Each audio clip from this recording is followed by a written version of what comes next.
Hiểu câu đó sao? Cái đó thì có giải thích đấy, thì chúng ta phải đi từ từ. Thành ra cái sống ác, sống thiện, thì sống ác đó là tà giới, tà định, tà huệ của 4 đường ác: địa ngục, ngạ quỷ, súc sanh, Atula. Chúng ta thường kêu là tưởng tri, hay là cái căn để đi đến đó là phù trần căn. Còn sống thiện đó thì chúng ta kêu là thức tri, hay là chánh giới, chánh định, chánh tuệ, tức là pháp môn cải sửa, pháp môn cải sửa của người trời dục giới, sắc giới và vô sắc, tức là 3 giới, 5 giới, 8 giới và 10 giới. Còn đi tới cái dòng nước biển, dòng nước sông, thì cái này kêu là thắng tri, hay là thắng, hay là căn, thắng gì căn, thắng nghĩa căn. Thắng nghĩa căn tức là của nhập lưu, nhất dẫn lai, bất lai. Còn đi tới nước là đứng lặng bất biến, đó là niết bàn tịch tịnh, hay chúng ta còn kêu danh từ là diệt thọ tưởng định. Tam giới mà có ra là do thọ cảm và tư tưởng, hay là kêu thân Kỉnh Thủ Lăng Nghiêm đó, tức là kiến và tri, hay kêu một cách nôm na nữa là tình cảm và tưởng. Tình tưởng, tình đó là kiến, tưởng là tri, do tri kiến mà tạo ra tam giới. Cái danh từ của đạo Phật nó nhiều lắm, nhưng mà nếu mà nắm cái gốc rồi thì nó cũng không khó mấy, mà nó rất hay.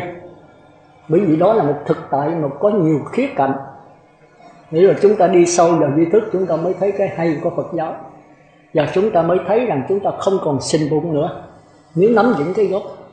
Còn qua tới nhập lưu, nhất dẫn lai, bất lai, chúng ta chưa có thể nói là thánh giới, thánh định, thánh tuệ, tức là siêu diệt đó, diệt khỏi những cái xiềng ác, cái xiềng tốt, xiềng xấu.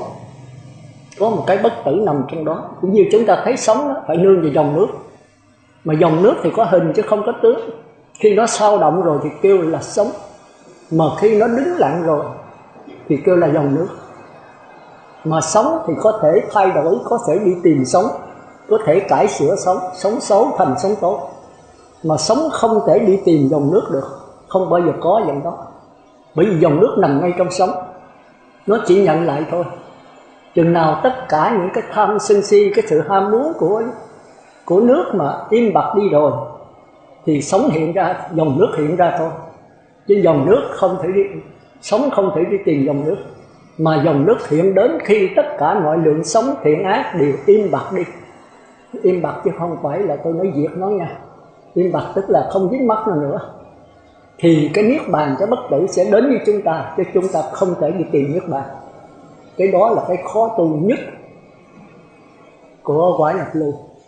Được cái đó rồi chúng ta đi thẳng tới quả Như Lai thôi. Chỉ có một cái một đó thôi. Chúng ta phải hiểu, thành ra kêu là tự do hay giải thoát đầu tiên và giải thoát cuối cùng. Quả vị lưu là tối thắng. Còn qua tới cái thứ ba là thánh giới, thánh định, thánh tuệ. Đó là tôi nói là của nhập lưu, nhất dẫn lai, bất lai và vô sanh A-la-hán. Rồi tới thánh giới, thánh định, thánh tuệ, viên dung mà siêu diệt của chư Bồ Tát và chư Như Lai, tức là 3 bậc tam tôn. Đại khái như vậy. Còn nếu dùng theo khoa học về vấn đề không gian, thời gian, tôi sẵn nói luôn. Thì 4 đường ác và 4 đường thiện thì có không gian và thời gian tương ưng. Thời gian tức là vô thường, tức là nhận thức. Còn không gian nó có 10 phương, tức là đối tượng nhận thức. Không gian và thời gian phải tương ưng với nhau. Ưng là ăn chịu, tương là cùng ăn chịu với nhau. Hay người thì không gian là nước, mà các nhà hóa học không gian là H2O. Hồi sáng tôi có giảng rồi. Thì cái đó là có không gian, thời gian phải tương ưng nhau. Đây là hóc môn của người trời. Thì nếu cải sửa cái nhận thức thì không gian phải thay đổi. Còn nếu mà người ta như Đức Phật hay các nhà hóa học nâng cao cái không gian thì cái nhận thức mình sẽ thay đổi. Còn người tu là phải nâng cao cái nhận thức, chứ không có mà nhờ ở ngoại đạo được. Cũng như bây giờ chúng ta muốn thấy H2O, muốn thấy vi trùng, thì chúng ta phải nhờ cái khí hiển vi chiếu rọi trong không khí này, hay trong cái phổi mình có vi trùng cốc. Còn các nhà tu sĩ thì không cần kiến hiển gì. Các ngài tu có thiên nhãn, các ngài nhìn thẳng vào con người, mình thấy như trùng cốc nằm trong đó. Tức là mình cải sửa nhận thức thì đối tượng nhận thức phải hiện ra.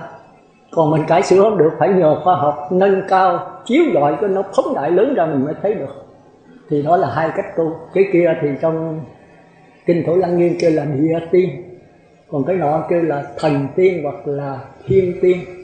Thì thôi quý tăng sư muốn coi cho kỹ thì coi Thủ Lăng Nghiêm lại, Lăng Nghiêm nó giải cần nhất. Để tôi nói sơ thôi. Đó rồi cái ba bậc tam tôn thì chúng ta thấy là cái đó là tôi nói về 4 đường ác, 4 đường thiện là không gian, thời gian tương ưng. Mà thời gian là cái nhận thức mà càng nâng cao chừng nào, nếu chúng ta dùng tư tưởng thì đó là 4 đường ác. Rồi chúng ta chuyển qua cái thức trong sáng. Thức trong sáng là gì? Là bắt đầu có ý chí, có nghiệp. 4 đường ác chưa có nghiệp. Cái nào coi lại cái bài lục căn của Minh Đăng Quang đó, trong đó này nói rất rằng địa ngục, ngạ quỷ, súc sanh chưa có nghiệp, tức là sống bằng nhân quả. Còn tiếng người có đầu có nghiệp, tức là mạt na, ý chí, khoa học kêu là ý chí, nhưng mà chưa có kinh nghiệm kiến thức, tức là chưa có A La Gia. Chỉ có 5 giới á, cõi trời dục giới bắt đầu có A La Gia. Rồi tới cõi trời sắc giới đầy đủ A La Gia, tức là sắc, thọ, tưởng, hành, thức. Tới cõi trời vô sắc giới còn có ba căn thôi. Không có sắc, không có thọ, mà có tưởng, hành, thức thôi. Thì cái đó chút nữa chúng ta đi sâu vào đó, chúng ta phải tìm hiểu. Tu người trời thì dễ lắm. Nghĩa là những cái tật xấu mình khởi lên cứ đè nó xuống thôi, cứ cải sửa nó, cứ từ từ cứ lay rai. Còn qua đạo Phật không được như vậy đâu. Phải thấy rõ ràng cái hốc búa, cái ngóc ngách, cái xảo quyệt của cái tiến trình tâm cũng cho nó rõ ràng, cho chi tiết. Để chi vậy? Để khi nó phát hiện ra mình nhận diện nó, và không được phê phán, không được cải sửa, không được chỉ trích. Thì chính cái nhận diện này đó là bất tử. Không có tu tập vậy trời nào. Nhưng mà muốn nhận diện thì phải biết cái đường đi, cái ngóc ngách, cái đường đi nước bước của nó, cái xảo quyệt của nó, cái hốc búa của nó. Thì chúng ta biết cái đường đi từ sắc quẩn qua thọ quẩn làm sao, từ thọ quẩn qua tưởng quẩn làm sao, từ quẩn qua hành quẩn làm sao, từ hành quẩn qua thức quẩn làm sao. Nhìn nó sự thật y như là nó. Mà muốn như vậy là chúng ta phải qua người trời trước. Mà người trời chỉ thấy mờ mờ thôi, chứ không có đi vào chi tiết. Thành ra chúng ta thấy các pháp môn đối trị chỉ là dối gạt thôi. Dầu đó là tứ niệm xứ. Tứ niệm xứ là niệm thân bất tịnh, niệm thọ thị cổ, niệm tâm vô thường, niệm pháp vô ngã là pháp của người trời, chứ không phải của đạo Phật. Mà dường như là chính Đức Phật tìm ra. Vì cái đó không có đi vào ngã tẻ, kêu là pháp môn duy nhất. Duy nhất không phải là chỉ có một, duy nhất là nó không đi vào cái ngã tẻ, nó dùng cái quán nhiều hơn là cái chỉ. Còn ngoại đạo thì phải đi từ sơ thiền, Việt Nam truyền cái đi sơ thiền, nhị thiền, tam thiền, tứ thiền. Từ nhị thiền mới có thể quán các pháp vô thường vô ngã được, rồi mới đi qua bát nhã. Còn không thì lọt vào tứ không. Thành ra ngã ba có ngã tẻ, không phải là con đường duy nhất. Nhưng mà niệm thân bất tịnh thọ thị cổ thì cũng là pháp dối gạt thôi. Dối gạt để tới niệm thân như thân, hay niệm thân trên thân, niệm thọ như trên các cảnh thọ. Đây là đạo Phật, đây là hoa thánh. Thì chúng ta phải hiểu. Còn mà tới nhị thiền rồi đã quán các pháp là vô thường vô ngã chu kỳ, để rồi từ đó nhận được cái bất tử là vô thường vô ngã sát na, thì qua nhập lưu nhất nữa lại đây mới qua đạo Phật. Còn thiền tông của Bồ Đề Ma đây mới chánh cống là đạo Phật đấy. Nhưng mà từ Đức Phật Thích Ca truyền cho tới Lục Tổ Huệ Năng, rồi từ Lục Tổ Huệ Năng cho tới Ngài Lâm Tế hay ai đó, thì không còn là đạo Phật nữa, mà trở lại đạo người trời. Chúng ta phải học hết, chúng ta phải để ý cái đó. Nghĩa là bắt đầu có gì? Có công án, có thoại đầu, thì là dối gạt nữa. Công án thoại đầu là để gì? Tập trung vào một cái đối tượng, để cho mình nhất niệm. Khi mà nhất niệm nó phá vỡ cái nghi tình rồi, đã dứt nghi tình thì mới đắc quả nhập lưu, đây mới qua đạo Phật.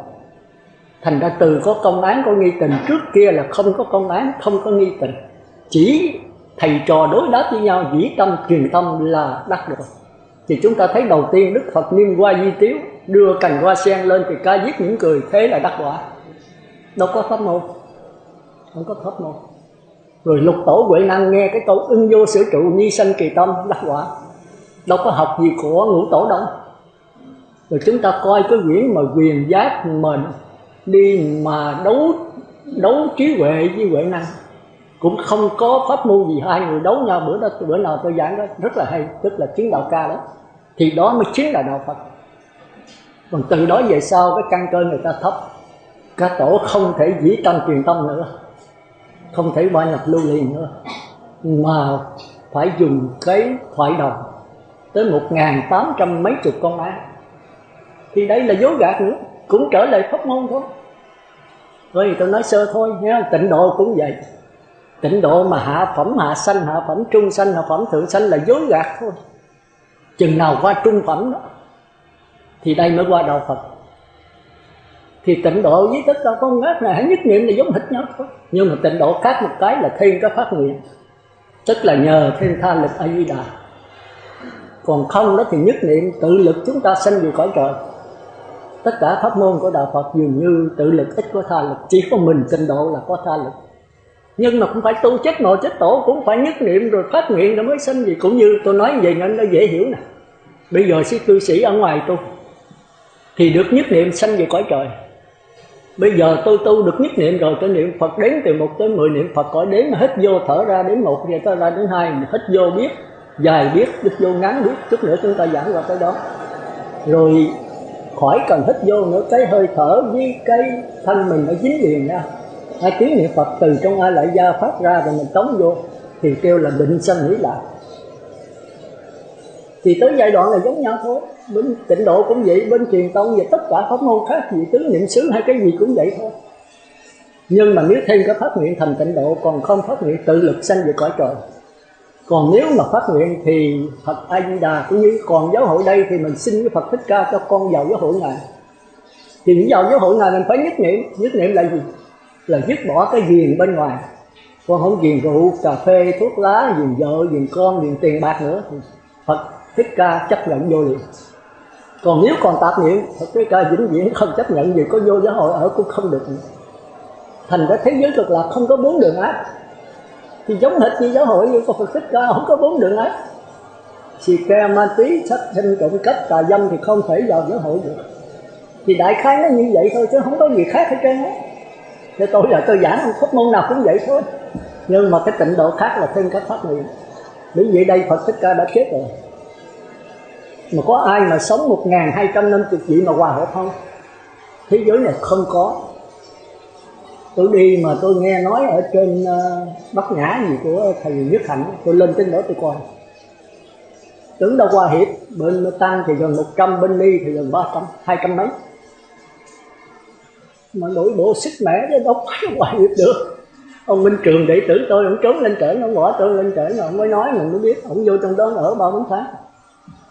Rồi bây giờ Tín Báo Giác Ngộ còn đăng, thầy trụ trì là Thích Đức Nghi gì đó, đụng độ với đệ tử của làng Mai ở đó cũng nói gần cả trăm đó. Đệ tử đụng độ nhau thì thầy đuổi không được, thầy mới kêu là cái này trong Báo Giác Ngộ đăng tôi không biết, là kêu chánh quyền lợi đuổi, không cho đăng ký hộ khẩu, không cho đăng ký tạm trú nữa. Thì chánh quyền lợi đuổi thì mới đưa cái giấy của thầy Đức Nghi đó yêu cầu chánh quyền đuổi. Thì chánh quyền phải đuổi thôi. Thì không biết là làng Mai hay là Phật tử lên cho giáo hội trung ương ở thành phố xuống can thiệp. Thì can thiệp năn nỉ thời gian với thầy Đức Nghi đồng ý cho ở đâu được tháng mấy 2 tháng nữa thì thầy cũng gửi lên trên chánh quyền công an xuống đuổi nữa. Không biết làm sao mà ban đầu nói là đệ tử của thầy Đức Nghi đó, vì đệ tử làng Mai là có một sự hiểu lầm đó. Thì trong đó là trong Báo Giác Ngộ đăng thì thấy. Rồi đuổi thêm lần thứ 2 nữa. Thì ở đây cũng dông lên trung ương cho Trung giáo hội trung ương hay xuống can thiệp. Thì Đức Nghi lánh mặt không tiếp. Đó là Báo Giác Ngộ. Tôi nằm ở Đà Lạt đó thì cô Khánh Hồng đó, cô có mấy cái hiện lên Báo Giác Ngộ, sẵn tôi hơi căng thẳng thần kinh rồi tôi coi chơi thôi. Tôi nói trời thì không ở đâu yên hết. Còn Trúc Lâm ở Đà Lạt thì mình vô đó coi. Nó cũng tùm lum trong đó chơi. Thì chúng ta thấy sống chung rất là khó. Chính Đức Sư Trưởng Thức Sĩ Minh Đăng Quang nói rồi, nếu không sống chung và không đắc quả, phải nên tập sống chung tu học. Mà sống chung đó thì tôi nghe Nhị Tổ nói rồi đó, Sư Trưởng nói mỗi sư đây là cái bồ đề gai. Bồ đề mà có gai, chỉ sống chung thì cái gai mới gãy được. Cả thân tâm ý giao cho người thầy, mặc người uống nắng chuyển say, đặng mình diệt hẳn thiên tay ý sẵn. Sống chung giáo hội chư tăng, không còn tự ý mới năng thượng vào.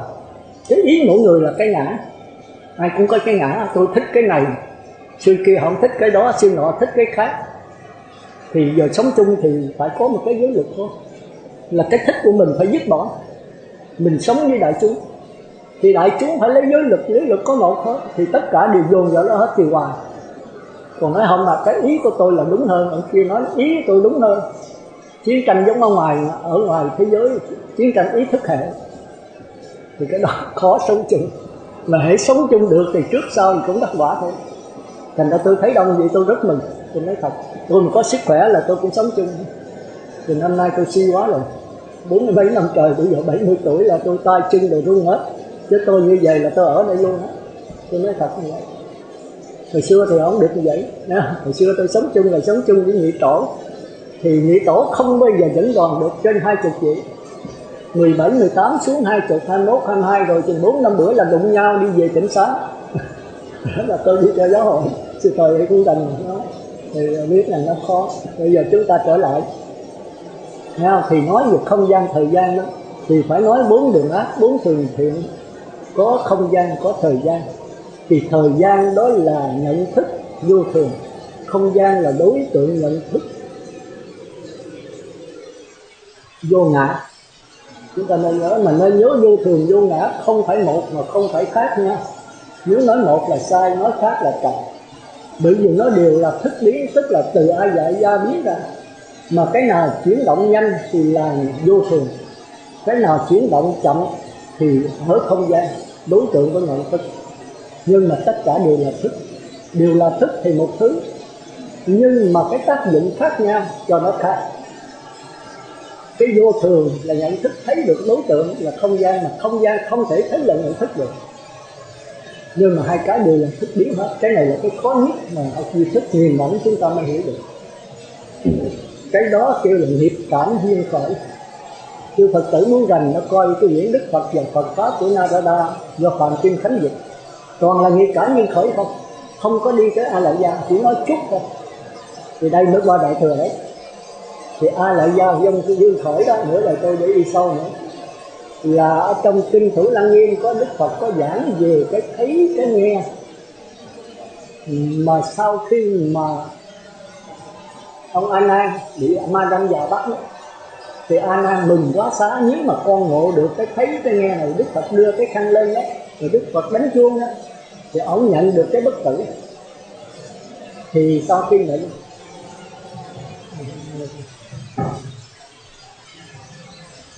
nhận được cái bất tử rồi đó, thì ông lễ Đức Phật cũng mừng quá. Thì Đức Phật nói: A Nan ơi, cái này cũng không phải là bất tử nha, không phải là Phật tánh, nó không phải là chơn, nhưng mà nó cũng không phải là vọng. Cái này là cái chỗ chết. Sau này chúng tôi có thời giờ chúng ta trở lại cái đó. Tôi mà tu được vào Bát Nhã đó, tôi nói Bát Nhã tôi hiểu lâu rồi, nhưng mà tôi không biết cách tu. Tới chừng coi Thủ Lăng Nghiêm, tới chỗ đó tôi mới biết cách tu, biết cách hạ thủ công phu.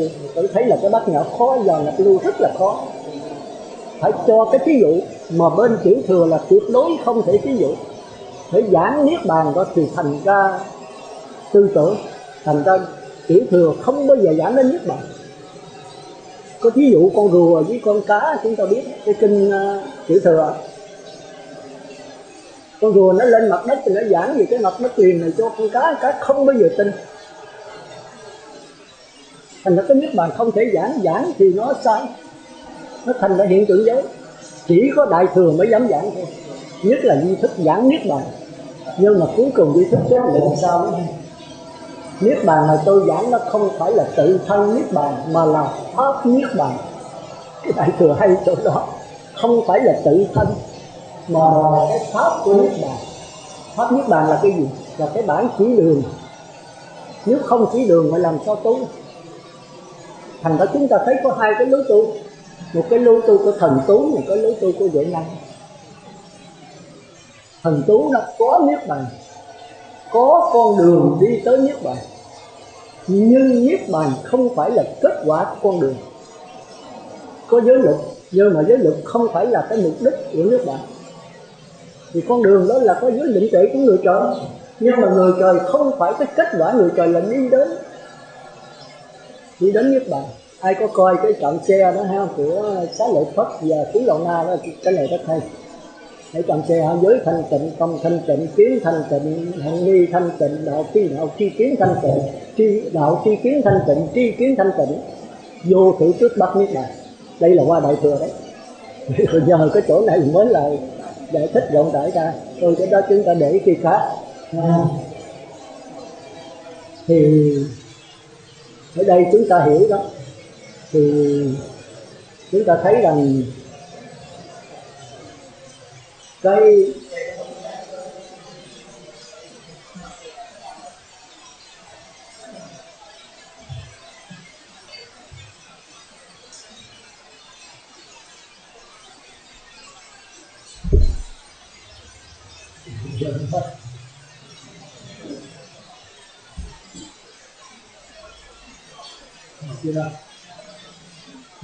thì chúng ta thấy như vậy đó. Thì cái thứ hai là cái không gian và thời gian tương ưng. Thì cái thứ hai đó chúng ta thấy là dòng nước biển, tức là A Lại Gia Duyên Khởi. Thì chúng ta ở đây thấy đó là nó không có không gian mà chỉ có thời gian thôi. Chúng ta nhìn cái dòng nước đó,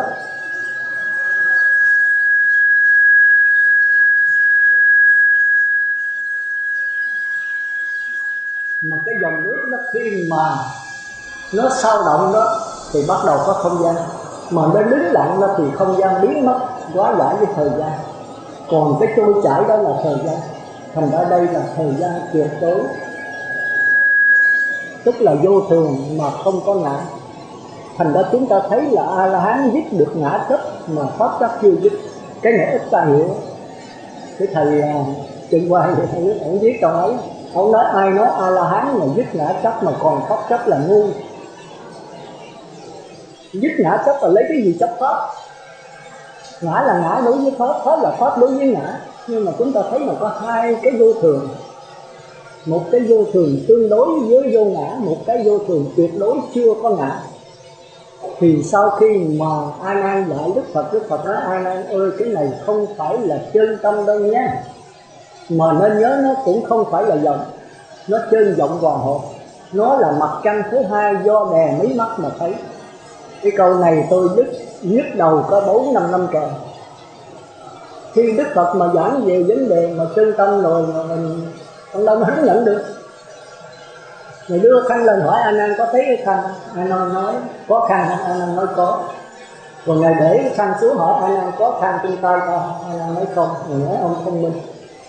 Rồi Ngài đưa cái khăn lên nữa hỏi A Nan ông thấy khăn trên tay? A Nan nói thấy.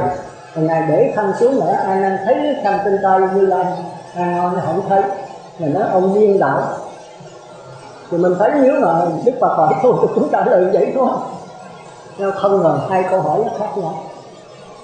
Một câu hỏi về cái khăn, còn một câu hỏi về cái tâm. Ngài đưa tay có khăn thì Như Lai có khăn thì phải rồi, mà Ngài để xuống thì không khăn mà nói không khăn thì Ngài khen đúng. Còn Ngài đưa lên là hỏi ông có thấy khăn không, chứ tôi không hỏi cái khăn, tôi hỏi cái tâm ông có thấy hay không. Thì ông trả lời thấy là đúng. Rồi tôi để cái khăn xuống hỏi ông có thấy cái khăn, ông nói không thấy. Ông điên đảo. Cái khăn mất rồi tâm ông mất theo hả? Thì mình đầu tôi cũng trả lời như anh ăn thôi, nhưng mà sau này giảng cho nên mình thấy nó sáng tỏ. Cái này là cái thế đi vào bát nhã đấy. Thì dương cái này mà tôi nhận được cái bát nhã, tôi biết cách hạ thủ công phu. Nghĩa là cái khăn có ông cũng thấy, mà cái khăn không ông cũng thấy, mà thấy không có khăn, chứ không phải là không thấy. Nhưng mà sau khi đó là Ngài đánh chuông là câu hỏi A Nan có tiếng chuông không? Thì cái câu hỏi thứ hai này tôi hiểu liền, cái trước mình hiểu rồi. A Nan nói có tiếng chuông. Thì Ngài không đánh mà A Nan có tiếng chuông, A Nan nói không, Ngài nói đúng. Rồi Ngài đánh nữa hỏi A Nan ông có nghe tiếng chuông không? A Nan nói nghe. Ngài không đánh hỏi A Nan có nghe không? A Nan nói không nghe. Ngài nói ông điên đảo. Thì cái hai người tôi hiểu. Thì Ngài đánh mình cũng nghe, mà Ngài không đánh mình cũng nghe. Mà nghe có tiếng và nghe không tiếng. Nhưng mà cuối cùng khi A Nan lễ lại mừng là nếu mà con ngộ được cái bất tử này đó thì con không bị ma đăng già bắt nữa. Thì Đức Phật cười nói A Nan ơi, cái này không phải chân tâm đâu nhé, nhưng mà nó cũng không phải vọng, nó là mặt trăng thứ hai do đèn mí mắt mà thấy. Câu này 3-4 năm trời tôi nhức đầu. Bây giờ ai hỏi ai cũng không trả lời được hết. Tôi đi các nơi tôi hỏi không ai trả lời đành hết. Bây giờ hỏi đâu giờ? Hỏi vô siêu kiến. Tức là cái nghiền ngẫm nó ngồi thì 1 tiếng không ra, 2 tiếng, 3 tiếng, 5 tiếng, 7 tiếng, 8 tiếng, ngày này qua ngày khác. Thì tự nhiên mình ngộ mình hiểu đó. Thành ra tôi thấy cái lặng lẽ, cái thiền định rất là quan trọng. Sư trưởng đề tới 3 chú dạ lục thời mà khuya chiều sáng là tu tịnh. Mà Đức Nhị Tổ thường lập hoài sư trưởng nói giờ 11 giờ tới 1 giờ là giờ thanh tịnh nhất trong ngày.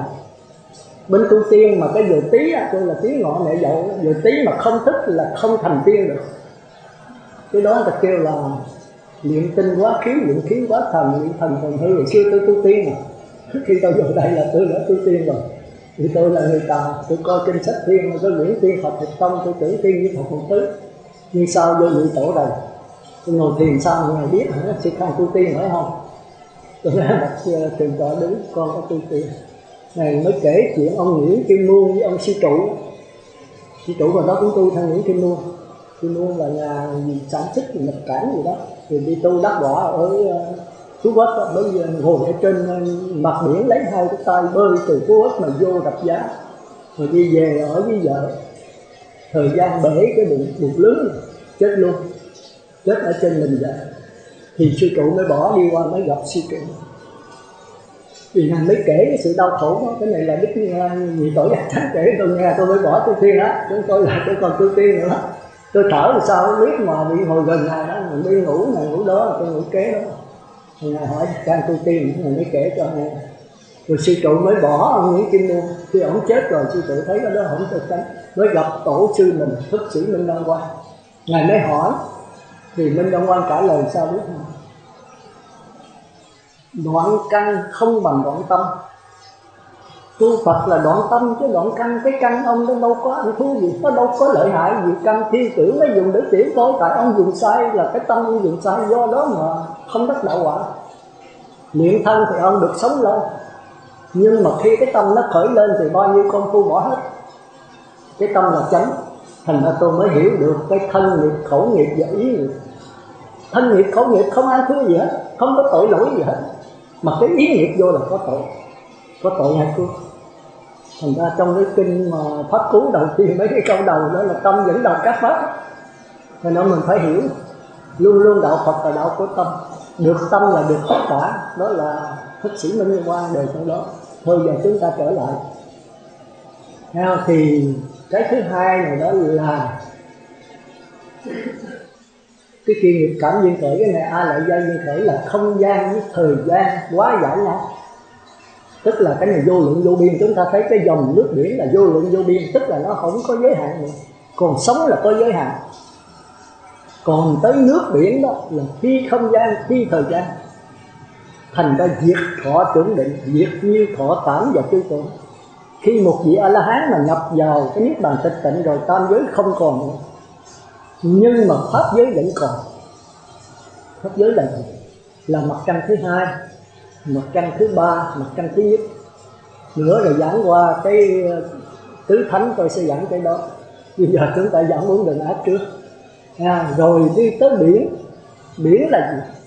Thì A-la-hán thường thường đi tới cái nước biển là xong. Nước biển là phi không gian, phi thời gian, kêu là niết bàn tịch tịnh, hay là báo thân của Như Lai. Còn đi tới pháp thân Như Lai kêu là biển.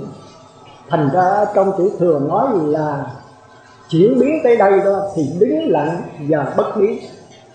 Thì bên đại thừa nó cãi lại một chút, nói đứng lặng thì có, bất biến thì không phải.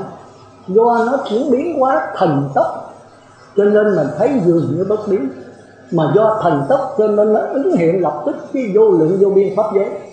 thành ra pháp giới trùng trùng duyên khởi. Đó là kinh Hoa Nghiêm. Thì thôi tôi lặp lại ha, là nghiệp cảm duyên khởi nương vào A Lại Gia duyên khởi. Nghiệp cảm duyên khởi có hai cái nhận thức. Một cái nhận thức tà giới, tà định, tà huệ, cải sửa và chuyển nghiệp thành ra chánh giới, chánh định, chánh tuệ. Một cái A Lại Gia duyên khởi đó là thánh giới, thánh định, thánh tuệ. Và chân như duyên khởi của A-la-hán cũng là chánh giới, thánh định, thánh tuệ. Danh từ mà để cho nó rõ vậy thôi, là thánh giới tự siêu tuyệt, siêu diệt lên, như là vượt khỏi tất cả các xiềng hiểm ác đó. Còn của ba bậc tâm tôn là Bích Chi Phật, Bồ Tát Thánh và Chư Như Lai thì thánh giới, thánh định, thánh tuệ siêu diệt mà viên dung, tức là phải trở lại tùy thuận, tự tại, nhậm dẫn. Chứ tất cả từ A-la-hán là Như Lai cũng còn vỡ đó nha, tức là quá thành vụ đó. Còn mà nhập lưu nhất Vãng Lai, còn 4 đường ác, 4 đường thiện Ngài phải tùy thuận hết. Tùy thuận một chúng sanh, nhiều chúng sanh, cho tới vô lượng chúng sanh. Một chúng sanh, nhiều chúng sanh đó là Bồ Tát thôi, còn vô lượng chúng sanh là Như Lai. Thì chúng ta thấy rằng khoa học, thành ra cái kia đó là không gian và thời gian tương ưng. Còn cái A Lại Gia duyên khởi là không gian, thời gian. Không gian bị quá giải vào thời gian, tức là chỉ có nhận thức, không có đối tượng nhận thức. Còn cái chân như duyên khởi là phi không gian, phi thời gian luôn. Còn pháp giới duyên khởi là phi không gian, phi thời gian, mà bao trùm cả không gian, thời gian và thời gian tuyệt đối dài dài, tức là thể hiện ra giáo hóa.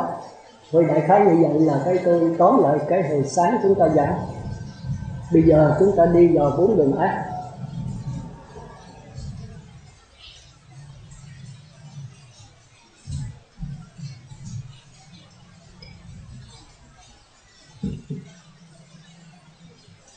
Thì chúng ta thấy rằng 4 đường ác thì có căn, trần và thức. Thì căn đó bên khoa học kêu là sinh lý, trần kêu là vật lý, còn thức kêu là tâm lý. Mà tôi hỏi Tăng Ni chút ha, làm sao phân biệt giữa căn, trần, thức?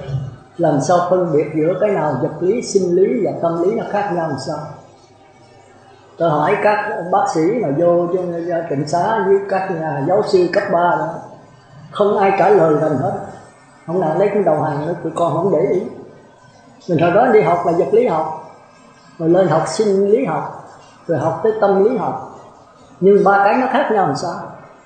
Thì trong đạo Phật kêu sinh lý đó là căn, vật lý là trần, mà tâm lý là thức. Bây giờ ở đây thử suy nghĩ coi chúng ta trả lời sao? Ai có thể phát tâm trả lời thử coi. Căn trần thức khác nhau làm sao? Căn trần thức ngay trong cơ thể mình và ngay trong vũ trụ. Trong mình có cái gì thì ngài vũ trụ có đủ hết, ngài vũ trụ có cái gì trong mình có đủ hết. Một vị nhập lưu phải rành cái đó mới qua nhập lưu được, còn người trời không rành, thấy là đè xuống thôi.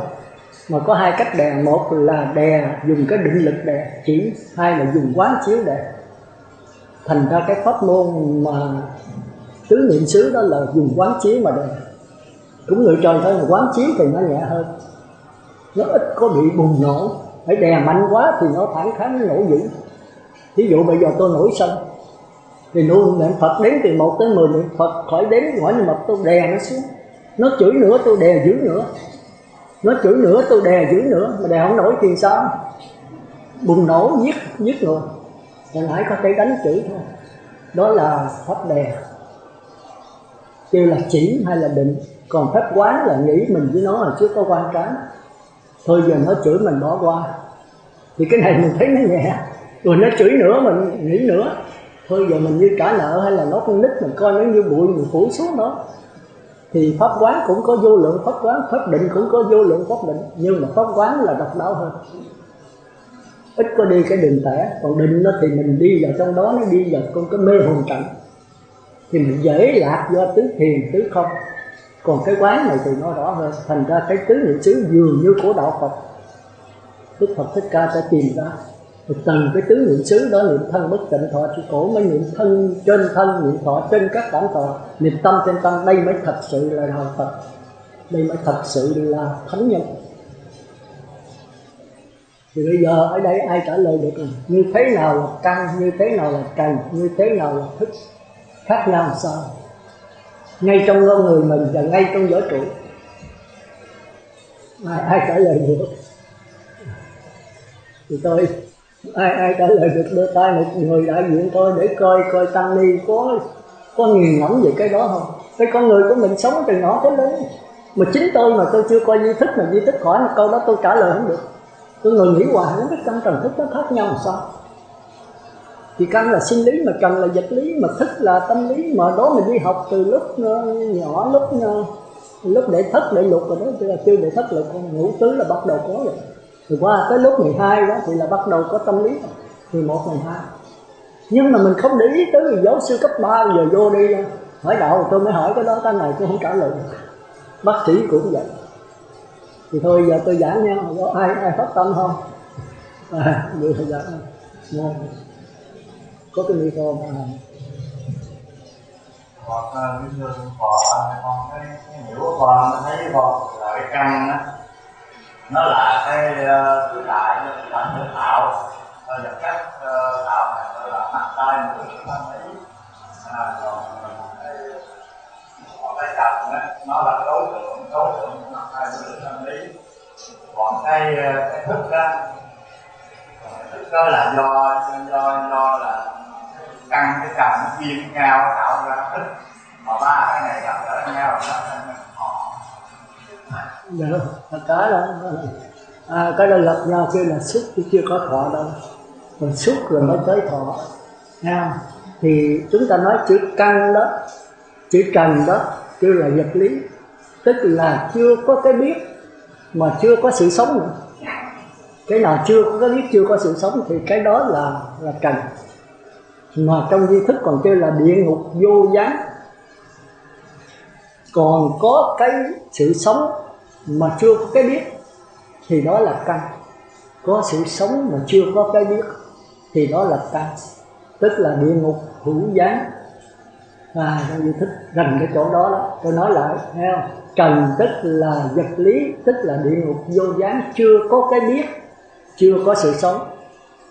Còn căn là có cái biết mà chưa có cái biết mà có sự sống. Tôi lấy thí dụ, chẳng hạn trong cơ thể của chúng ta về sắc trần là gì? Con mắt có ghèn, lỗ tai có cứt ráy, lỗ mũi có cứt mũi, có miệng có đàm nhớt, có nước tiểu, có phẫn. Tất cả cái này là vật lý. Có sự sống không? Có cái biết không? Không. Phải không? Cục ghèn mình, cái lỗ tai mình, cái cứt ráy, cái cứt mũi, cái đàm nhớt, nước tiểu, nước phẫn, có cái biết không? Có sự sống không? Không. Còn ở ngoài là cái gì? Cột nhà, cái quạt máy, cái bóng đèn, cái minh thủy, đó là vật lý. Không có cái biết, không có sự sống. Còn căn đó là có sự sống, nghĩa là có ăn mặc ở bệnh, có sự sống của nó. Ví dụ con mắt chúng ta thì kêu là sinh lý, cái lỗ tai, cái màng nhĩ kêu là sinh lý, cái lỗ mũi kêu là sinh lý.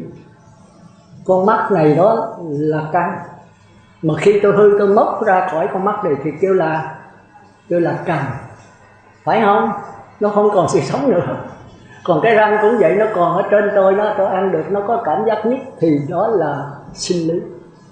Mà khi tôi nhổ cái răng ra rồi, cái răng lập tức thành vật lý, không có sự sống nữa, không có ăn uống ngủ nghỉ và bồi dưỡng nữa. Thì cái gì có ăn uống ngủ nghỉ bồi dưỡng thì có đó gọi là sinh lý. Còn cái nào không có cái biết, không có ăn uống ngủ nghỉ bồi dưỡng, đó là vật lý, phải không? Thì tôi nói đó là sắc trần. Bây giờ thinh trần là cái gì? Là vật lý, là tiếng chim hót, tiếng trống, tiếng múa lân, tiếng người nói chuyện, toàn là cái này. Không có ăn uống, không có ngủ nghỉ, không có cái biết. Còn hương trần là mùi thơm, mùi thối, chưa tự biết rồi. Rồi vị trần là chua, cay, đắng, chát, mặn là đều là vật lý hết. Không có ăn uống, không có ngủ nghỉ, không có bồi dưỡng. Sắc, thinh, hương, vị, xúc, pháp. Thôi khỏi giảng nữa, thấy không? Cái này về trăng ly thì rành cái này quá rồi, thấy không? Bây giờ tới trần là mắt, tai, mũi, lưỡi, thân, ốc. Theo tiểu thừa thì có ốc, bên đại thừa thì không chấp nhận ốc. Ốc là mặt na chứ không phải là ốc. Nhưng mà chúng ta đi sâu rồi chúng ta mới thấy giữa đại thừa, đại thừa và tiểu thừa rất đúng với nhau. Nhưng mà đại thừa là tiếp nối tiểu thừa thôi. Thành ra đại thừa cái gì cũng chơi gác tiểu thừa hết. Chúng ta coi kinh Di Ma Cật thì chúng ta biết là nó những nổ những cái đại bác lớn vào bên tiểu thừa hết. Xá Lợi Phất, Mục Kiền Liên, 10 vị đại đệ tử nó coi là tiểu thừa hết. Thì cái đó là cái giới vấn đề chơi chữ với nhau thôi, chơi cái giới đại thừa tiểu thừa thôi. Mà chúng ta nghĩ rất là hay. Thì chúng ta biết rằng ở bên ngoài đó cái sinh lý là gì? Rễ cây. Thành ra sư trưởng mới nói cây cỏ là ngạ quỷ. Cái rễ cây, nhờ cái rễ cây rồi nó cái cảm giác nó mượn có đó để mà phát hiện. Thành ra khi con mắt tôi mà nhìn cái sự vật rồi đó, thì cái sự vật nó sẽ nằm trên tròng đen của tôi, mà trong di thức kêu là võng môn. Thì cái đó kêu là do duyên địa ngục vô gián. Địa ngục hữu gián tiếp xúc với địa ngục vô gián. Cái này là địa ngục vô gián. Còn con mắt tôi là địa ngục hữu gián.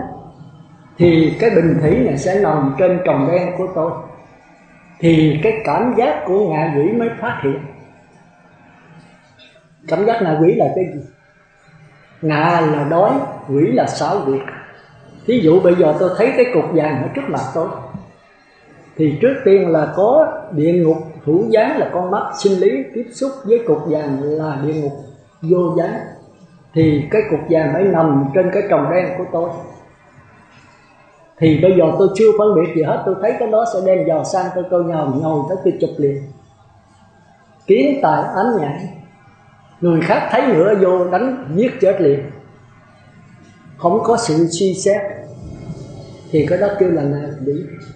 Chỉ biết tìm cái ích lợi cho xác thân mình thôi, còn ai chết nấy chịu. Thì cái đó kêu là ngạ quỷ. Nghĩa là tham lam sự vật mà không có vấn đề phân biệt. Thì Đức Sư Trưởng trong bài Lục Căn nó cho nó là cỏ cây, cái rễ cây đó chúng ta thấy không? Nó không có cái phân biệt. Chỗ nào có nước là nó tìm tới ăn thôi. Rồi chỗ nào mà có ánh sáng mặt trời nó ve ra thôi. Còn bây giờ mình nuôi nó không biết mình là chủ nó đâu. Cỏ cây không có vấn đề đó. Thành ra Đức Sư Trưởng mới nói cái đầu ở dưới đất mà cái chân lên trời. Cái gốc cây là cái đầu, cái ngọn cây là cái ngọn đó. Thì cái đầu đâm xuống đất mà chân trở lên trời, kia là sống đảo ngược, sống lộn mèo. Thành ra chúng ta mới có vấn đề giải đảo quyền. Thành ra người nào mà ham tiền, ham vật chất thì chết thành ra cỏ cây ngạ quỷ. Coi bài Lục Căn của Sư Trưởng á, coi tới coi lui, bài Lục Căn là cái bài khó nhất trong bài 69 điển của Sư Trưởng. Cái đó là Di Tổ Giác Chánh nói là đó. Sư Trưởng nói tôi viết trong 10 bài, trong 69 bài chỉ có 10 bài đầu là căn bản thôi. Phải coi nhiều bài đầu hiểu rồi thì tất cả đều hiểu. Mà trong 10 bài đầu có bài Lục Căn là khó ăn nhất, mắc mỏ nhất, tôi viết phải là lâu nhất. Còn mấy cái kia thì tương đối dễ. Cái đó là Di Tổ Giác Chánh nói lại, mà ngài nhớ gần Sư Trưởng cho ngài nhớ hết à. Thì đó tôi nhớ lại cái đó. Thành ra ngạ quỷ là khi mình chết, lúc còn sống mình tham tiền bạc như vậy, thì mình chết mình thành cỏ cây thôi. Thì cái cỏ cây với cái nhận thức đó thì cảnh giới ngạ quỷ nó sẽ hiện ra với người đó, mình không biết đâu. Muốn biết là mình đắc quả, mình nhập định, mình hạ cái trình độ mình xuống cỏ cây, mình sẽ thấy cái cõi địa ngục của ngạ quỷ, cái cõi hành hình đau khổ của ngạ quỷ. Cũng như giờ Phật tử rồi chứ mấy tăng ni nào bây giờ muốn biết coi cái lúc mẫu giáo nó đê tiện, nó hèn hạ, nó ỉa trong vườn, nó đái trong vườn như thế nào thì xuống đó dạy rồi biết. Rồi đó có đi dạy. Xuống lúc mẫu giáo nó thưa thầy con đi ỉa là nó làm một đống ở trong vườn đó. Đó, cái lúc nói là vậy đó. Thì bây giờ mình nghe nói không biết mình xuống dưới dạy đâu, mình mới thấy cái trường hợp của ngạ quỷ. Còn mình đâu có những đó. Nó bạch thầy, thưa thầy hiệu trưởng, con đi tiểu là nó làm một đống ở trong vườn đó rồi. Nó dạy có lúc đứt cực tôi phải chạy lên lúc nhất đó, tôi kiếm mấy đứa mà con gái mà 16, 17 tuổi nó có em nó xuống dưới nó rửa cho mình. Tôi đâu có làm cái đó được, tôi không có biết cái vụ đó. Thì ở trong một vườn phải dẫn nó ra ngoài sông tắm rửa rồi giặt quần cho nó. Thì mấy cô gái giỏi lắm, ok giỏi. Đó, thì cái đó là của ngạ quỷ đấy. nó không có sự phân biệt. Nó gặp mình nó sợ quá, nó không dám bạch, mà tới chừng quýnh quá rồi thưa thầy con đi vía một cái là làm một đống nó rớt đầy đất hết trơn. Đó, thì chúng ta hãy biết, như chúng ta dòm cỏ cây, chúng ta sẽ thấy cái cảnh giới đau khổ của cỏ cây. Thì thôi giờ chúng ta qua ha, đó là thì ở trong bài kinh 66 đó, do duyên con mắt, do duyên sắc trần phát hiện nhãn thức. Con mắt là địa ngục hữu gián, sắc trần là địa ngục vô gián, nhãn thức là ngạ quỷ. Tức là chưa có cái sự phân biệt, một sự phân biệt rất là lờ mờ, chỉ có tham làm cái đó thôi chứ không có phân biệt cái gì hết. Rồi tới do duyên lỗ tai, do duyên thinh trần phát hiện ra nhĩ thức, rồi dài dài mắt tai mũi lưỡi thân, rồi tới ý. Thì cái đây phải nói là ốc đấy, duy thức không chấp nhận cái này, 4 đường ác duy thức không chấp nhận, thành ra kêu là ý là mặt na. Còn ở bên di diệu pháp, bên tiểu thừa thì ý đó, ý căn tức là ốc. Tiếp xúc với sắc thinh hương vị xúc mới sửa thành pháp trần. Thì sắc thinh hương diệu pháp đó là cảnh giới của tánh cảnh. Thì cái này nữa học duy thức chúng ta đi sâu một chút nữa nếu có thời giờ á, có thời giờ giảng mệt lắm. Thì đây nghe chắc phải nhiều lần á, chứ một lần nghe không vô đâu. Thì tôi xin thưa nếu có thời gian mà chúng ta gặp nhau nữa thì tôi sẽ giảng lại. Chứ giảng một lần không được đâu, còn 9-10 lần á. Tôi giảng ở Trà Vinh đó là 10 mấy năm trời, thì có 20 mấy người hiểu thôi. Còn những ngày mà cúng hội rằm 30 đó, 300-400 thì giảng pháp thấp ủng thôi. Tôi giảng tịnh độ là cầu giảng sanh về địa ngục ngạ quỷ, cầu nhất niệm thôi, chứ còn không có dám qua vô niệm được. Có bữa Chủ nhật đó là tôi giảng một đấu, giảng về Bát Nhã. Còn rằm 30 thì 200-300, mà Chủ nhật đó có 50-60. Mà 50-60 đó hiểu được cái tôi giảng nó chừng 20 mấy người, thì tôi cũng mừng lắm rồi đó. Tôi cũng mừng lắm đó. Thì bài kinh 66 là tôi giảng lần đầu đó, 10 mấy năm về trước đó, tôi giảng rạc lòng tư tưởng không. Rồi giảng đầu 2-3 năm cái nghĩ sau này Phật tử yêu cầu giảng kinh khác, tôi nói không, 66 nữa. Thì tôi bắt đầu có qua Bát Nhã phân nửa tư tưởng Bát Nhã, tôi giảng không có chạy, nó khó giảng lắm. Rồi giảng được 2-3 năm hết nghỉ. Rồi 2-3 năm sau nữa yêu cầu giảng lại, tôi nói cũng 66 nữa thôi. Người ta sợ nhất là người đọc một bộ kinh, chứ không phải là nhiều bộ kinh. Một bộ kinh mà đọc đi đọc lại nghiền ngẫm cho sâu, hãy thông một bộ kinh là thông tất cả các kinh. Bài kinh 66 mà chư Phật tử hiểu thông hết thì con đó có nguyên thủy, có tiểu thừa, có đại thừa, tùy theo người giảng. Mà nếu mình đi sâu một bài kinh rồi là mình đi sâu tất cả. Còn cứ lớp như Lục Bình Trôi giảng đủ thứ hết trơn, cũng như cái kinh Trung Bộ đó, chứ quý Phật tử coi 2 bài thôi. Bài căn bản pháp môn và căn tu tập là đủ hết rồi. Luôn cả nguyên thủy, luôn cả tiểu thừa, luôn cả đại thừa. Chúng ta thấy mà tôi đọc cái đó là 5 lần đi Đà Lạt, tôi lên tôi đọc đó một bộ đó thôi, 152 bài. Nhưng mà đọc đó bữa ngày có 1 tiếng đồng hồ, bằng đêm ngồi phải 7-8 tiếng nghiền ngẫm mới hiểu được nó. Mà tôi đã có số vốn sẵn rồi đó. Thì chúng ta thấy kinh Phật không phải dễ, không phải coi như coi tiểu thuyết gì đâu, không phải vậy đâu. Duy thức cho tôi phải bỏ 10 năm. Mình không có chủng tử thì tôi biết là bởi vì tôi không có chủng tử, đem ra coi rồi cái ngồi thiền mà tôi coi rồi nó gục, nó rớt quyển duy thức xuống. Tôi tức quá mới đóng cái thiền sàn đó. Cái thiền sàn có 7 tấc 8 tấc, rồi cái mùng lưới nữa, như là mấy người ta chạy lưới vậy. Tụt xuống ở chung vô đó ngồi coi chừng 5 phút rồi quyển duy thức nó rớt cái nào không hay, ngủ cục. Lùm lên coi chừng 10 phút, 15 phút nó rớt quyển duy thức nữa. Tôi nói trời ơi sao mà nó khó quá. Chạy vô lấy cái quyển con người siêu việt, cái thoát dòng tục lệ coi luôn 2-3 tiếng không buồn ngủ gì hết. Chủng tử đó mình đã có nhiều là chủng tử tình với tưởng. Còn duy thức mình chưa học thì phía trước mình chưa có. Thì bây giờ quân tập nó không có vô. Thành ra tôi giảng tôi rất lo cho chư tăng ni đây. Nếu có ai có nghiên cứu nhiều thì có thể hiểu của tôi, còn không là không hiểu nổi đâu. Nhưng mà phải bền. Trên đạo Phật có chữ tinh tấn thôi. Trên đường đạo không gì bằng tinh tấn là bền. Chúng ta nhớ là trong 37 pháp về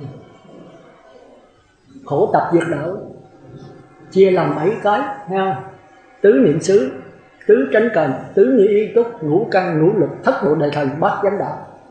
Có 7 phần đó mà Đức Phật lập tới 9 lần về tinh tấn. Có một cái tứ chánh cần nói về tinh tấn không 4 cái luôn. Tinh tấn mà tư tưởng ác chưa phát hiện, đừng cho nó phát hiện. Tư tưởng ác đã phát hiện, tiêu diệt nó. Tư tưởng thiện chưa phát hiện, làm cho nó phát hiện. Tư tưởng thiện đã phát hiện, làm cho nó phát triển mạnh thêm. 4 cái đó toàn là tinh tấn, kêu là tứ chánh cần. Thì trong kinh nó cổ Đức có nói trên đường đạo không gì bằng tinh tấn, không gì bằng trí tuệ của đời ta. Trí tuệ chuyên nghiệp mà, sống phiêu linh tới kiếp sống ta bà, chỉ có tinh tấn là vượt qua tất cả. Giờ ai cho mình tinh tấn thì chỉ có mình thôi. Mà coi chừng có 2 thứ tinh tấn nha. Một cái tinh tấn là của tác ý, tức là mặt na, mà ở khoa học kêu là ý chí. Người không chí như thuyền không lái, như ngựa không truông, trôi dạt lông bông không ra thế nào cả. Cái tinh tấn này là tôi có, xưa là tôi rất là tinh tấn, ý chí rất là mạnh. Tôi hiểu được từ đó là tôi ăn mặn tháng 30 ngày do mấy ông cha đi học trường Công giáo mà. Khi tôi hiểu được rồi tôi ăn chay trường luôn, chứ tôi không có ăn kỳ. Thì tôi biết cái ý chí tôi mạnh. Tôi quyết định xuất gia là gia đình không cho, cha không cho, mẹ không cho, anh em không cho, mà tôi nhất định phải đi thôi. Thì tôi đi cho được thôi. Thì vô đây là tôi ngồi thiền, tới sư kêu tôi là thiền sư. Tôi cứ chìm đắm trong thiền hoài, bị nó khoái quá đi. Mà hồi đó đâu có kinh Trung Bộ.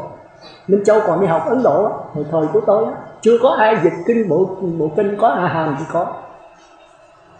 Thành đó không có coi được cái gì hết, cứ ngồi thiền mai nằm ở trong đó, sau này con mới biết mình lọt trong đó. Thì Phật tử thấy là cái vấn đề tu nó rất là khó. Bây giờ ở đây chư tăng ni khỏe, cái gì mà thao thức thắc mắc có họp nhau bàn, và có mấy chữ hòa thượng đã từng trải giải thích cho mình tận tường. Thành ra tôi đây là tới trao đổi thôi. Tôi xin thưa là đắc quả tôi chưa đắc nha. Hỏi tôi đắc cái gì thì tôi không biết. Tôi giữa mê và ngộ tôi mơ màng. Hỏi tôi không đắc thì tôi dám kết luận là tôi chưa đắc. Cái đó tôi biết rất rõ. Còn vấn đề đắc thì cái này là tôi xin trình bày là cái bánh vẽ thôi nha, do cái sự nghiền ngẫm của tôi. Mà nếu mà đúng đó thì tôi thành Phật, mà trật thì tôi thành ma. Thì Phật tử phải nghiền ngẫm là coi chừng đó không? Thì tôi xin thưa trước như vậy. Bây giờ chúng ta đi sâu vào. Thì do duyên con mắt, do duyên sắc trần phát hiện nhãn thức. Thì nhãn thức này là ra gì? Rồi tới do duyên ý căn, do duyên pháp trần phát hiện ý thức. Thì cái này là xuất sanh, bắt đầu có sự phân biệt. Nhưng mà phân biệt cho sắc thân, cho cái sắc thân phù trần. Phù trần là cái gì? Là mắt, tai, mũi, lưỡi, thân, ốc bên ngoài. Còn tịnh sắc là thần kinh thị giác, thính giác, khứu giác, vị giác, xúc giác, thần kinh não. Cái đó là của người trời á, kêu là tịnh sắc căn. Cái này là của 4 đường ác. Thì cái này là cái gì? Lấy những cái ngoài cho mình. Ghiền rượu, ghiền cà phê, ghiền trà, ghiền xì ke, ma túy, ghiền tiền, bạc, vợ con. Tất cả những cái mà chiếm hữu bên ngoài đem cho sắc thân này. Thành ra trong khổ đế mới kêu nó là khổ. Cái này định nghĩa của tôi nha. Tôi thấy trong kinh là các nhà học giả định nghĩa khác. Tôi không chịu cái đó. Tôi định làm sao cho nhất trí thôi. Tôi giảng từ đầu tới đuôi cái gì cũng nhất trí thôi. Đó là chiếm hữu bên ngoài đã là khổ rồi. Mình đem những cái vật chất bên ngoài, sắc tài danh lợi thực thì cho mình. Nhưng mà những cái đó người khác có thể chiếm được, có thể giết mình chết. Cũng như tiền bạc, người ta có thể giết mình, ta lấy tiền bạc. Vợ con nó có thể bỏ mình, nó đi lấy người khác. Thì cái này đã khổ rồi mà còn tranh giành chiếm giật nữa, kia là chiếm hữu bên ngoài. Còn các vị cõi trời đó, người ta dứt cái đó, nhưng mà ta thích chiếm hữu bên trong. Tôi ngồi nhập định tên Nam Mô Do Phật 1, Nam Mô Phật 2, rồi niệm Phật khỏi đếm, hít vô thở ra đến 1, đến 2, tới 10. Hãy nó phóng tôi kéo lại. Rồi hít vô thở ra biết, hít vô dài biết, thở ra dài biết, hít vô ngắn thở ra ngắn biết. Rồi khỏi hít vô khỏi thở ra. Hãy cái hơi thở đâu là cái tâm ở đó, tâm đâu là hơi thở đó. Cái hơi dài đoạn này là định sanh hỷ lạc. Rồi chìm đắm trong trạng thái đó tới mất thân. Thì định sanh hỷ lạc mình kêu là thân an mà tâm hỷ. Rồi mà định rồi ly hỷ diệu lạc là thân lạc tâm lạc. Chúng ta coi lại cái dáng tọa đọc đó. Chút nữa rồi chúng ta có nhân viên chúng ta giảng cái đó là bên 4 cõi trời. 4 cõi trời. Thì bây giờ người này không còn ham chiếm hữu bên ngoài nữa. Sống luôn luôn là tìm cái chỗ vắng mà ngồi thiền, nhập ở trong cái hỷ lạc do chính mình tu tập công phu của mình. Cái này không ai chiếm được hết. Nó đâu có hình tướng. Khi tôi niệm Phật hay khi tôi hít thở vô ra rồi tới giai đoạn mà cái hơi thở đâu, cái tâm đó, tâm hơi thở đó, rồi tôi chìm đắm trong trạng thái đó, thì cái này kêu là thân an mà tâm hỷ. Thân được an là tâm mừng. Thì trong hồi đó tôi coi tôi không hiểu, nhưng mà qua cái quyển mà Di Diệu Pháp của Narada do Phạm Kim Khánh dịch đó, là ông độc đáo đó, ông chắc tu cái này bên ông người Tích Lan tục về ta kêu Tử Thừa hay là Nguyên Thủy đó, chứ cái Phật giáo đó. Thì ông ví dụ rất hay, là giống như người khát nước vậy. Cái giai đoạn thứ 3 là định sanh hỷ lạc. Thì đi lại hỏi bạch sư trụ trì ở đây có nước không? Thì trụ trì nó có nước dừa mà lá sen. Thì người này cái mừng quá, tâm thân an tâm hỷ, thân mình sắp được đã khác. Thì cái tâm mình cảm thấy mừng. Cái mừng nó khác với cái lạc. Cái lạc là cái vui. Thành ra cái danh từ của đạo Phật nó kỹ lắm đó. Nhưng mà có uống đâu. Còn nếu như sự trì nói ở đây không có, lúc này hạn hán mà không có nước gì uống hết, thì thôi, cái thân bất an thì tâm u. Chúng ta coi là bài kinh 66. Cảm xúc với lạc thọ mà quan hỷ tán thán trú ở ái trước. Cảm xúc với cổ thọ mà sầu muộn than gian than thất đập ngực rơi vào bất tỉnh. Thì chúng ta thấy độc đó. Thì ở đó để chúng ta giảng sao đó. Thì bây giờ cái này kêu là thân an tâm hỷ. Rồi bây giờ sư trụ trì kêu Phật tử đem nước dừa lá xê đang ra cho mình uống vô cả mát cả ruột gan cơ thể mình không biết cái thân ở đâu. Bây giờ nó chìm đắm trong cái lạc thọ, thân lạc tâm lạc. Thì trong kinh Nguyên Thủy đó thấy chừng ấy giảng rất hay. Thì cái này nó diệu diệu hơn. Cái nãy là thân an mà tâm hỷ, cái này thân lạc mà tâm lạc luôn. Thân và tâm dính liền. Mình ngồi thiền tới giai đoạn mà cái thân mình không biết đi đâu, toàn thể cái thân đều lạc thọ, kêu là mất thân. Thì đó giai đoạn tâm thiền. Thì thôi chúng ta đi một chút vậy ha. Bây giờ chúng ta trở lại. Thì chúng ta coi bài kinh 66 đó. Ví dụ như tôi có đưa xuống phát đó, thì chúng tôi có làm cái bản đó. Trong đó thì không có cái bản, nhưng mà làm cái bản mình nhìn rồi mình thấy. Do duyên con mắt, do duyên sắc trần, thì phát hiện ra nhãn thức. Nhãn thức là tâm lý. Tâm lý nó có tất cả là cảm thọ, tư tưởng, ý chí. Mà ý chí và ai là sao? Cảm thọ là gì? Là biết cái vui, cái buồn, nhưng mà chưa phân biệt. Ví dụ như tôi nhìn cái bình thủy, mặt tôi hớn hở, thì quý sư mới hỏi sao mà thấy sư nhìn bình thủy sư vui quá vậy? Thì cái cảm thọ không trả lời được. Nó chỉ biết vui với buồn thôi. Đó, thì bây giờ cái vui buồn mới đưa lên trên óc. Thì dây thần kinh óc mới tiếp xúc cái đó. Thì tư tưởng mới bắt đầu trả lời, mượn cái óc để trả lời. Thành ra chúng ta muốn suy nghĩ gì chúng ta thường dỗ cái óc. Nhưng mà cái óc không phải trả lời nha, mà tư tưởng nó mượn cái óc để trả lời. Giống như làn sóng nó mượn cái ống loa để phát ra tiếng nói. Thì tiếng nói đây là của làn sóng chứ không phải của ống loa. Thì tư tưởng nó mượn cái óc để trả lời, thì chính tư tưởng trả lời chứ không phải là cái óc. Hiểu kịp không? Ở đây thì tôi giảng tăng ni thì chắc rành lắm rồi, nó giảng sơ thôi, không có giảng kỹ được. Vì thời giờ nó không có, chúng ta gần hết giờ nữa rồi. Tôi để còn 20 phút, 3 giờ 8 phút rồi, để chúng ta hỏi, chúng ta trao đổi nhau nha. Đó, rồi bây giờ tới giai đoạn thứ 3. Ở đây chúng ta nên nhớ rằng chưa có tác ý, tức là chưa có nghiệp. Mà ở đây Phật tử có biết nghiệp với nhân quả khác nhau sao không? Như tăng ni nghe nói nghiệp với nhân quả, thì chúng ta phân biệt sao? Có nhiều người nói nghiệp đó chính là hành động sai.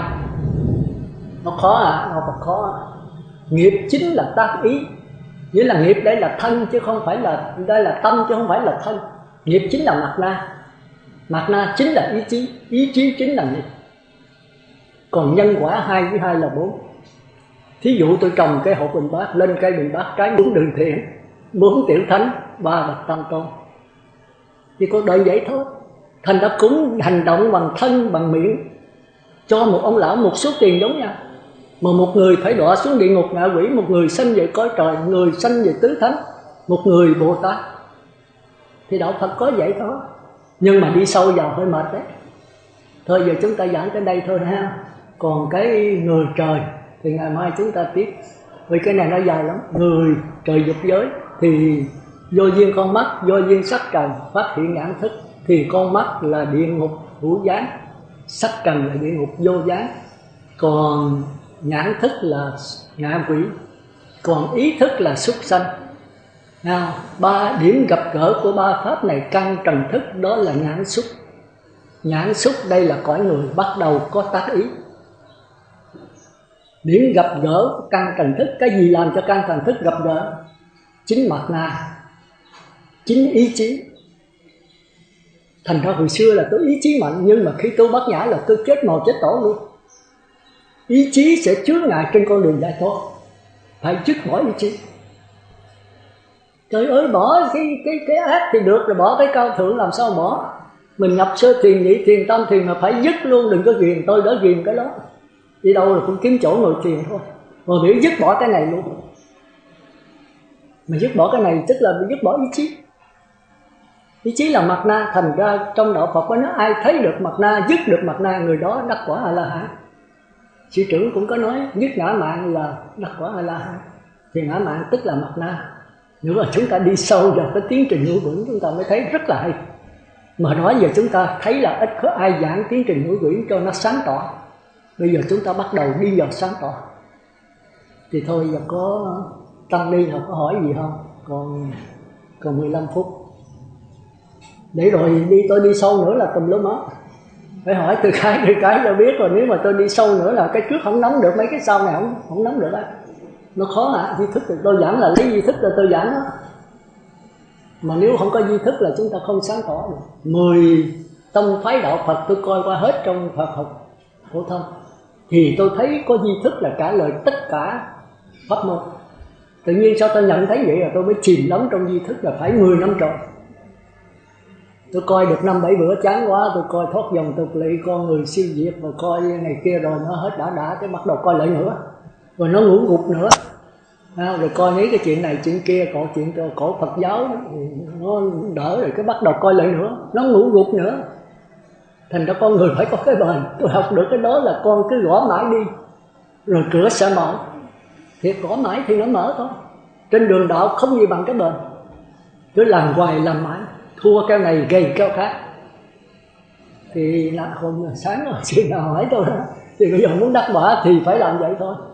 Ha, trúng giải lục thời. Làm hoài đi bất cứ chỗ nào có nhân duyên được thì cứ đi bác. Còn nếu có hành đạo được đi hành đạo. Thì nó giúp cho cái đó có hoàn cảnh, giúp hoàn cảnh. Thành ra tôi coi ở trong cái băng mà cái đó tôi đi Sài Gòn đó, thì có cái băng gì mà của thầy Nhất Hạnh trả lời. Thầy trả lời hay ạ. Có cái ông đó là chắc Trung ương, vì coi về tăng sự bên Trung ương. Tôi không nhớ pháp danh. Rồi ông hỏi Hòa Thượng Nhất Hạnh đó bây giờ tăng ni nó hư nhiều lắm. Ở các chùa nó gửi tăng sinh ni sinh là lên đây đó. Nó không ở chùa, nó đi ở nhà trọ. Nó rớt hết trơn là thằng nào con nào. Nó kêu là thằng con rồi. Ông đó ông nội sân đó. Ông nói thằng nào con nào nó muốn còn thì nó còn, nó muốn hư thì cho nó hư. Bây giờ Hòa Thượng thấy có cách thức nào giúp đỡ cho nó ít có rơi rớt không? Cho lên đây 100 người nó rớt hết 7-80 rồi Hòa Thượng. Thằng nào con nào mà nó ham sắc dục sắc kinh gì xuất phát thì nó rớt hết. Còn có một vài chục % là còn ở lại thôi. Thì Hòa Thượng Nhất Hạnh trả lời rất hay. Tôi đã lấy cái tăng thân làm gốc đó. Ngài nói sao mà cái giáo hội trung ương này không tạo một cái chùa cho thật lớn, chừng 100 mẫu, cất cái trường học cho thật lớn, cho tăng sinh nó nội trú chừng 1000 tăng sinh trong đó. Thì ở các tỉnh nổi lên thì mình cho ở nội trú đó mình kiểm soát. Thì 100 thầy cô đó thì gọi giống rớt 1-2 thầy thôi. Người sơ cơ thì hoàn cảnh là quan trọng hơn hết. Mình đổ thừa hoàn cảnh thì sao được. Nó là học trò, nó là người ngu cho nên nó mới lên đây học. Còn mình là thầy dạy nó, mình phải có cái trình độ, mình phải giúp đỡ cho nó. Cái hoàn cảnh là quan trọng nhất đối với người sơ cơ. Thành ra khi mà tôi giảng pháp mà Phật tử không hiểu đó, thì Phật tử nói tụi con ngu quá sư ơi, sư phải giảng 5-7 lần. Tôi nói với ông bà ngu là dĩ nhiên rồi, nhưng mà chính người giảng mới là ngu hơn nữa. Thì ngu mình mới đi học. Đứa học trò nó học lớp 1, lớp 2 nói sao mày ngu quá, ở lại 2-3 năm mày không lên lớp được. Thì thật sự nó ngu nó mới đi học, chứ nó mà hay nó làm thầy giáo rồi. Nhưng mà bây giờ thầy này dạy 3-4 năm nó cứ ở lại hoài, giờ đưa qua thầy khác đưa nó lên lớp, mình nghĩ sao? Thì ông thầy mới là ngu chứ, sao mà lại học trò ngu? Thành ra tôi giảng pháp tôi rất lo. Giảng mà không hiểu là tôi khổ tâm. Mà từ Phật tử nói tại tôi con ngu, sư phải giảng 5-7 lần thì tôi con hiểu lầm hoài. Tôi nói dĩ nhiên là ngu thì mới đi nghe pháp chứ. Còn cái ông thầy giảng mà không khế cơ, không cái lý, không hiểu được trình độ, ông thầy là mới ngu chứ. Thì chúng ta phải nghĩ luôn luôn lỗi ở mình. Lỗi ở mình. Thành ra ở Ngọc Dân thường có 7-8 phe, chứ không phải một. Mà tôi thấy tỉnh xá nào cũng vậy hết trơn á. Và lời mét tôi bị tôi xử.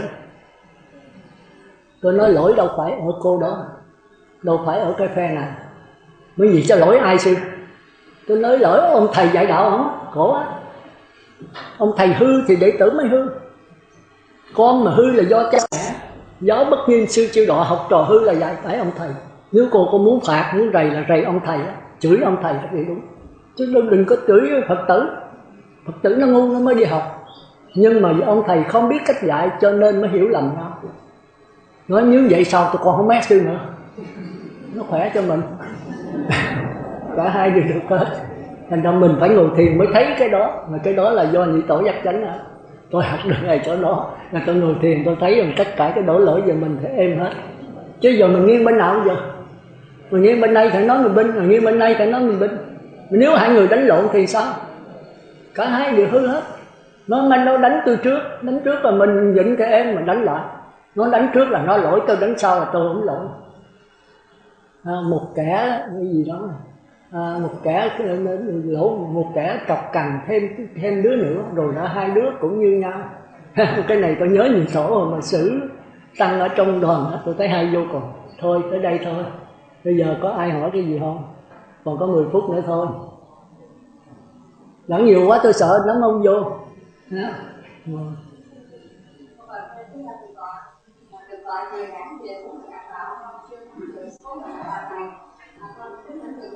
Có thể được cho con một cái giống như một cái ví dụ như là càng thích thì được cho con lại cái nguyên nhân để từ đó con sẽ nhận được cái đường ác là như thế nào.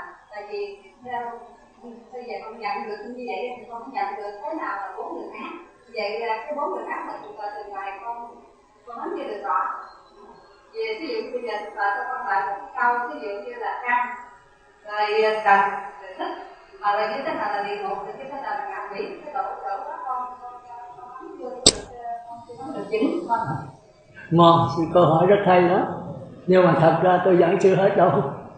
Tôi mới khơi mào thôi. Thì ngày mai mình tiếp. Giữa địa ngục khác với ngạ quỷ thì sao? Ngạ quỷ khác súc sanh thì sao? Rồi súc sanh khác với Atula thì sao?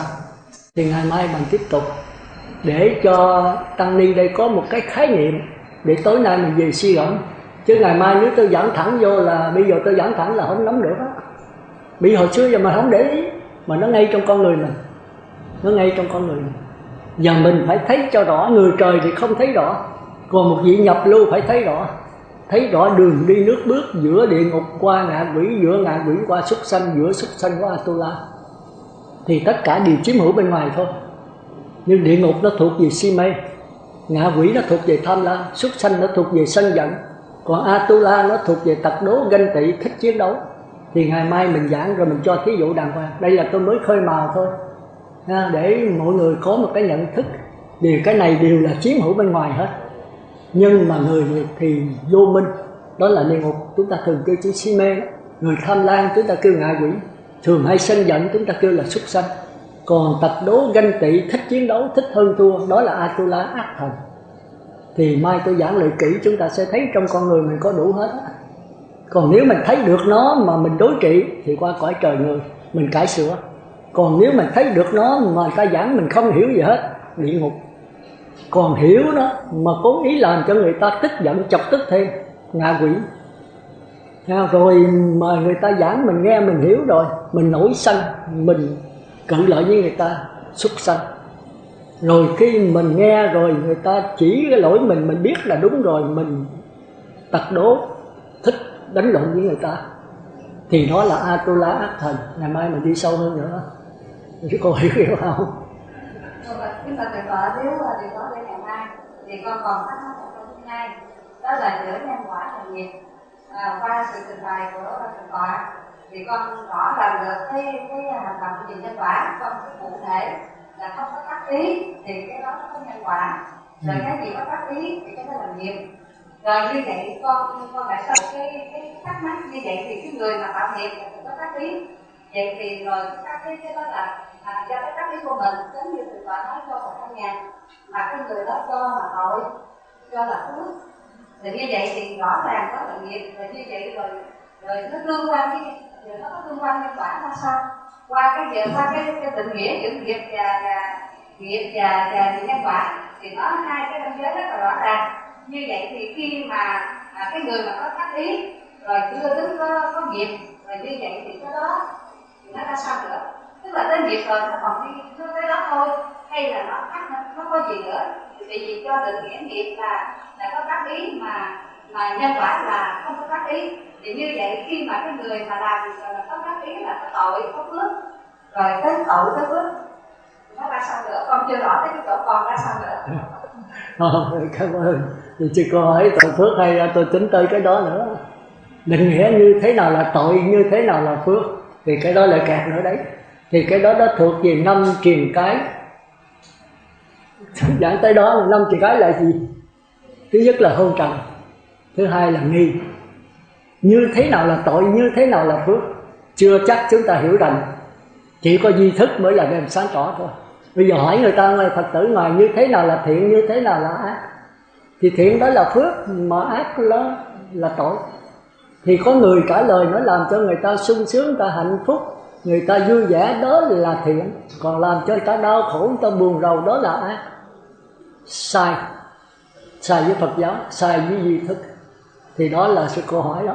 Thì tôi chưa dám tới đâu, thì mai chúng ta còn đi sâu nữa. Giờ để cho tăng ni về suy gẫm như thế nào là tội, như thế nào là phước, như thế nào là thiện, như thế nào là ác, định nghĩa cho đúng. Mà cái hiểu lầm của ngoài đời lầm. Rồi như thế nào là nhân quả, như thế nào là nghiệp, thì chúng ta phải rành mấy cái đó chúng ta mới vào quả nhập lưu được nha. Chứ không phải là quả nhập lưu dễ à. Người trời thì không cần, cứ đè nén, cứ quán xét, chạy trốn nó. Vì chạy trốn mà không rành thì sao? Nó quật trở lại lọt xuống, nó phản khoáng liền. Còn khi mình hiểu rành nó rồi, mình không dính mắc với nó nữa thì vĩnh viễn ở trong nó mà không dính mắc thì không có bị nghiệp. Thành ra đạo Phật chủ trương là phi nghiệp. Còn cõi ác là ác nghiệp, cõi thiện là thiện nghiệp. Mà tới nhập lưu nhất giảng lai thì phi nghiệp. Mà nhập lưu mới có phi nghiệp 1/4 thôi nhé. Nhất giảng lai 2/4, bất lai 3/4, A-la-hán mới là phi nghiệp hoàn toàn. Còn tới Bồ Tát Chư Như Lai mà phi nghiệp mà vẫn thị hiện nghiệp dài dài thì cái này nó lại khác nữa. Nhưng mà thực ra cho con người trả lại nữa là như vậy thì do qua cái định nghĩa giữa nghiệp và nhân quả thì như vậy người tạo nghiệp có nhân quả hay không? Nghiệp ngay cái nghiệp cái hành vi của nghiệp đó, cái hành vi có tác lý, như vậy cái hành vi nó có nghiệp hay không? Vì qua cái định nghĩa của nghiệp là một hành động không có tác lý. Rồi như vậy thì khi một người mà làm một việc mà hành động có tác ý, vậy thì cái người làm hành động có tác ý có bị nghiệp hay không? Có bị nhân quả hay không? Vậy là hồi nãy giờ tôi định nghĩa nhân quả là nghiệp mà sư cô không nắm vững. Tôi nói trong nghiệp thì có nhân quả, mà trong nhân quả chưa có nghiệp. Nhân quả là 2 với 2 là 4. Còn nghiệp là 2 với 2 là 4, 2, 2, 5, 2, 2 là 8, 2 với 2 là 1. Nếu mà 2 với 2 là 8 là 9 là ác đó, thì đã thuộc về nhân quả ác. Còn mà cải sửa trong quả thiện thì bây giờ có nghiệp thiện. Thành ra trong nghiệp nó bao trùm nhân quả, mà trong nhân quả chưa dối tới nghiệp. Phải không? Đó, con hết giờ tôi biết đó. Bây giờ ngày mai ha, giờ về suy gẫm 4 đường ác chưa đâu, cho nên tới trễ hơn ngày mai nữa. Rồi tôi sẽ nếu chiều tôi giảng 4 đường thiện. Rồi nếu có nhân duyên nữa chúng ta qua 4 thánh. Rồi chúng ta so tứ thánh với người trời, nó giống hệt nhau thôi, kêu là ngũ ấm ma. Thì cái này mới độc đáo đấy. Thì tất nhiên chắc cũng phải 7-8 lần gặp nhau nữa. Nếu mà tâm đi ở đây bền chí thì tôi xuống nữa. Còn thấy tôi giảng khó hiểu quá không thích thì tôi nghĩ chúng ta về. Còn thấy còn thích thú thì tôi xin phép tôi xuống nữa. Mà tôi nói trước nha, tôi xuống là nếu tôi giảng là phải trả bài cũ á. Tôi là cái tánh tôi khó à. Nếu mà không trả bài cũ được là tôi không giảng bài mới nữa. Giảng không có nắm được đâu. Thành ra tôi hỏi lại cái cũ mà tôi chỉ ai là người đó trả lời giùm tôi á. Chứ không lẽ là cả pháp hội, thấy không? Tôi thấy người nào có mặt sáng rỡ rồi tôi chỉ người đó hả?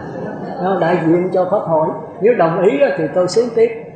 Còn nếu mà thấy khó quá thì thôi nghỉ. Dạng sự khởi đầu nan cái gì cũng khó, nhưng mà bền chí rồi cái gì cũng dễ hết. Do mình bền chí thôi. Nhưng mà bền chí sau này cái ý chí chướng ngại cho đường giải thoát nha. Và đạo Phật khó, tất cả ý chí đều phải dứt bỏ. Dứt bỏ đây nghĩa là không dính mắc vào ý chí. Ý chí là gì? Ý chí là có thành công, có thất bại. Thành công thì mừng, tham. Thất bại thì buồn, sân.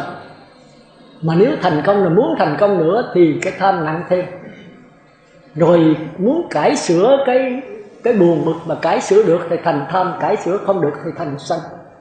Thành ra phải dứt tất cả ý chí. Mà muốn dứt ý chí không phải là đè nén, không phải là tiêu diệt nó. Cái đạo Phật nó khó là phải thấy rõ cái diễn biến của nó. Thành ra khi mà đặt vấn đề, mà chấp nhận vấn đề, giải quyết vấn đề đó là ngu. Đặt vấn đề là cả một cái ngu rồi. Bây giờ tìm cách giải quyết vấn đề là sanh xứa vô lượng vấn đề. Theo đạo Phật là phải hiểu tại sao có vấn đề. Khi mình thấy rõ về vấn đề không có thì cái giải quyết không có. Thành ra cái đạo Phật trả lời tất cả mọi câu hỏi bằng cách không trả lời gì hết. Cái đó thì có giải thích đấy. Thì chúng ta phải đi từ từ.